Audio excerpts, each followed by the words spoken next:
জালালাবাদ পাহাড় 22 এপ্রিল 1930। মেশিনগানের গুলি ছুটছে। প্রথম যে পড়লেন তিনি ছিলেন সবচেয়ে ছোট, বয়স মাত্র 15। পড়ে যেতে যেতে বললেন, সোনা ভাই চললাম, তোমরা লড়াই চালিয়ে যাও। নাম হরিগোপাল বল, ডাকনাম টেগরা। 1915 সাল, চট্টগ্রাম, কানুনগোপাড়া গ্রাম। হরিগোপাল বলের জন্ম।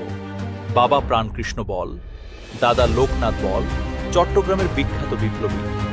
ছোট ভাই দাদার পথ বেছে নিল, মাস্টারদা সূর্য সেনের দলে যোগ দিল মাত্র 15 বছর বয়সে।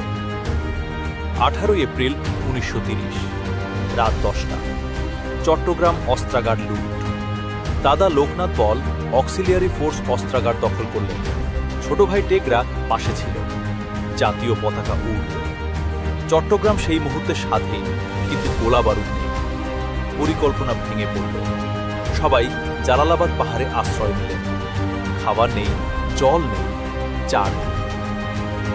22 এপ্রিল, ব্রিটিশ সেনা ঘিরে ফেলল। মেশিন গান, আধুনিক রাইফেল। বিপ্লবীদের হাতে পুরনো মাস্কেট, তবুও লড়লেন। রাইফেল গরম হয়ে গেল। মৃত সহযোদ্ধাদের রক্ত দিয়ে ঠান্ডা করলেন। তারপর আবার গুলি। হঠাৎ মেশিন গানের গুলি। প্রথম যে পড়লেন টেগরা, হরিগোপাল বল, বয়স মাত্র 15। পড়ে যেতে যেতে দাদা লোকনাথের দিকে তাকালেন, বললেন, সোনা ভাই চললাম, তোমরা লড়াই চালিয়ে যাও। দাদা লোকনাথ পাশে ছিলেন। দাদা পরে বেঁচে ফিরলেন, যাবজ্জীবন কারাদণ্ড পেলেন, কিন্তু ছোট ভাই জালালাবাদের মাটিতেই থেকে গেল, বয়স মাত্র 15।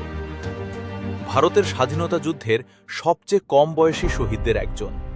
ইতিহাস তাকে মনে রাখেনি। আপনি কি জানতেন এই গল্প? কমেন্টে বলুন।